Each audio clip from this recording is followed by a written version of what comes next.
Exclusively जुड़ रही हैं पूर्व केंद्रीय मंत्री, मध्य प्रदेश की पूर्व मुख्यमंत्री उमा भारती जी। उमा भारती जी, आपका अभिनंदन है। कैसी हैं आप?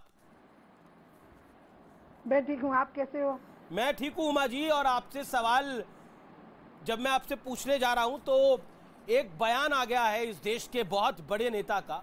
महबूबा मुफ्ती कहती हैं कि 1947 जैसे हालात हो गए हैं भारत के अंदर। क्यों उनको ऐसा लग रहा है? क्या आपकी सरकार ऐसा कर रही है?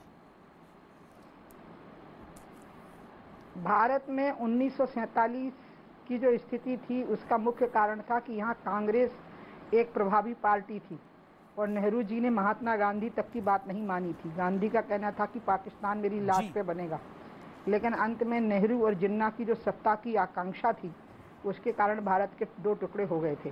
अब हमारे देश में सत्ता में हम बैठे हुए हैं जो तपस्या के बल पर हैं और राष्ट्र की रक्षा के लिए हैं, और जो विपक्ष के लोग हैं उनकी कहीं कोई पूछ परख नहीं। तो 1947 के हालात बनाने की कोशिश भी नहीं हो सकती है, माहौल बन भी नहीं सकता, उल्टा हो सकता है, रिवर्स हो सकता है। ऐसी स्थिति बन सकती है कि पीओके भी कभी हमारा हो जाए। जो अभी पाकिस्तान के कब्जे में जो कश्मीर का हिस्सा है हम वो भी लेकर के रहेंगे। हम 370 भी हटा चुके हैं, हम सीए भी ला चुके हैं। इसलिए अब तो हालात उल्टे हैं। 1947 को उलटने की तैयारी, 1947 को उलटने की तैयारी है। लेकिन ऐसा लग रहा है कि इस देश के अंदर हिंदू मुसलमान की राजनीति जो है वो एकदम चरम पे पहुंच गई है। आप तो राम मंदिर आंदोलन की प्रोधा रही हैं। दशकों के इंतजार के बाद रामलला का मंदिर अयोध्या में बन रहा है। खबर तो ये आ रही है कि गर्भगृह की नींव अब रखी जाएगी। योगी मुख्यमंत्री उत्तर प्रदेश उसकी नींव रखेंगे। लेकिन इसके बाद एक और नारा उछाला गया और वो नारा था, अयोध्या तो झांकी है, मथुरा काशी अब बाकी है। क्या ज्ञानवापी का जो मुद्दा है वो सोचा समझा है, प्लानिंग के साथ है? बिल्कुल, क्योंकि गलत किया गया। जो वर्षिप बिल पेश किया गया था 91 में, भगवान की दया से अडवाणी जी हमारे उस समय सदन के नेता थे और उनने उस विधेयक पर बहस की शुरुआत करने के लिए मेरे को ही कहा।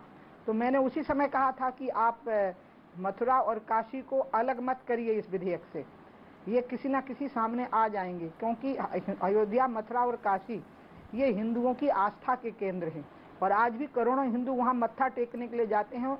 और जब वो देखते हैं कि हम अपने आराध्य के मूल स्थान पर मत्था नहीं टेक पा रहे हैं तो बहुत अपमानित महसूस करते हैं। और आप इस बहुसंख्यक समाज की तिलमिलाहट और अपमान के साथ आप सांप्रदायिक सद्भाव की कल्पना नहीं कर सकते। इसलिए इन्होंने तो पहले ही भूल कर दी, बहुत बड़ी गलती की कि इनको अनसुलझा छोड़ दिया। क्योंकि राम जन्मभूमि के प्रमाण तो हमें ढूंढने पड़े, तब जब ढांचा गिरा तो मिल पाए, पुरातत्व विभाग ने जब नीचे खुदाई की। काशी और इसमें मथुरा में तो दीवारों पर सबूत है और उन सबूतों के बाद में तो प्रमाणित है कि वो मंदिर ही है। इसलिए 1991 का विधेयक भी लागू नहीं होता। लेकिन असाउद्दीन ओवैसी कह रहे हैं कि इस बार हम एक और मस्जिद अपने हाथ से नहीं जाने देंगे। जो ज्ञानवापी मस्जिद है, थी और रहेगी इंशाल्लाह, ये कहा उन्होंने, कयामत तक रहेगी। पाकिस्तान में मस्जिदें तोड़ के शॉपिंग कॉम्प्लेक्स बनाए गए हैं। अरब देशों में कई जगह पर मस्जिदें तोड़ करके शॉपिंग कॉम्प्लेक्स बने हैं। ये मस्जिदें मुसलमानों के लिए मक्का मदीना नहीं है।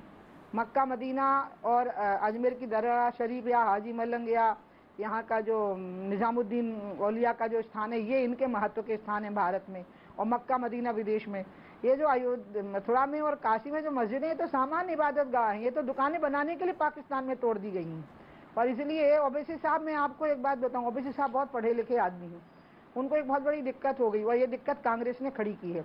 कांग्रेस ने जो तुष्टीकरण की राजनीति की तो इन्होंने उदारवादी नेताओं को बहुत अपमानित किया। जो मुसलमानों में जो उदारवादी नेता थे, आरिफ मोहम्मद खान जैसे, उनकी बहुत बेइज्जती की और चरमपंथी नेताओं को आगे बढ़ाया।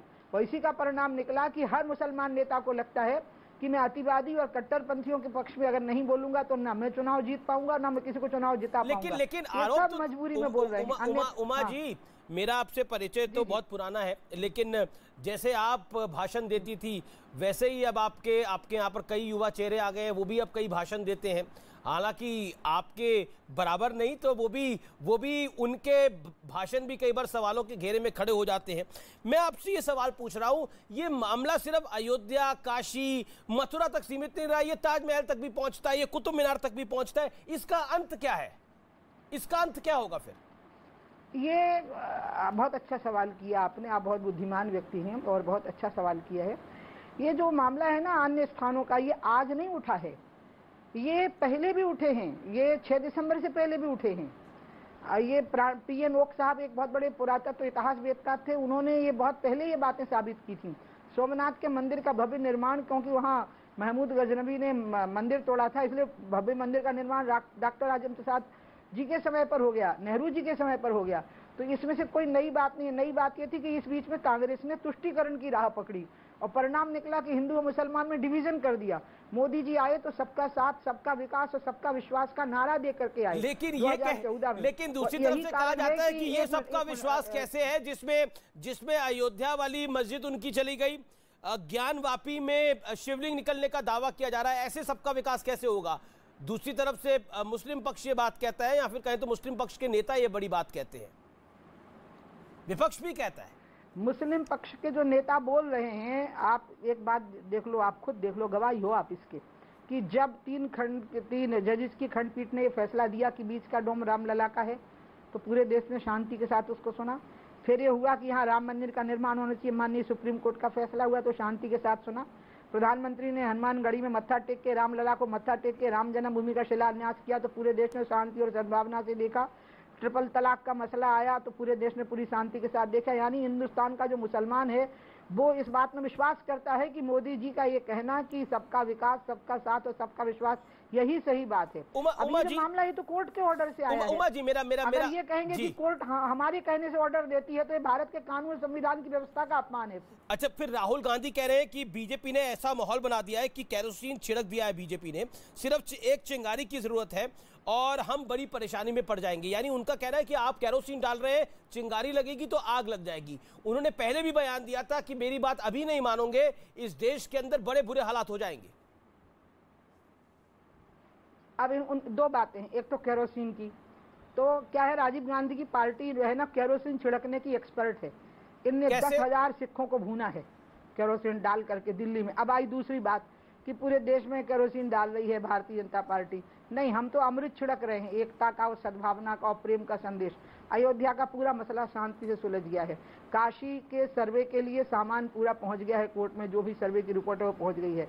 मथुरा के मसले में भी स्पष्ट दिखता है कि ये कृष्ण की जन्मभूमि है। इसलिए केरोसिन छिड़कने के लिए अगर कोई प्रयास कर रहा है तो वो राहुल गांधी कर रहे हैं और वो भारत से बाहर जा करके बोल रहे हैं। मतलब इनको ये नहीं पता है कि ये नुकसान बीजेपी का नहीं कर रहे हैं, मोदी का नहीं कर रहे हैं, ये देश का अपमान कर रहे हैं, भारत की बेइज्जती कर रहे हैं, लोगों के सामने भारत की इमेज खराब कर रहे हैं।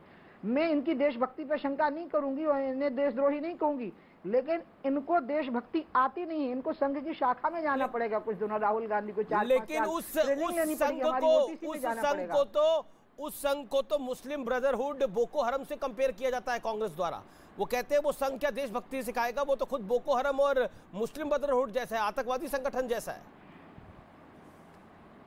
कांग्रेस के लोगों की भाषा तो इतनी असंयत रहती है। आप याद करो, मणिशंकर अय्यर पाकिस्तान में जाके साजिश कर रहे थे कि मोदी को कैसे एलिमिनेट कर दिया जाए। इनकी तो ये हालत है। तो इसलिए आप इनकी जो भाषा है वो इतनी, हम तो कुछ बोल ही नहीं सकते।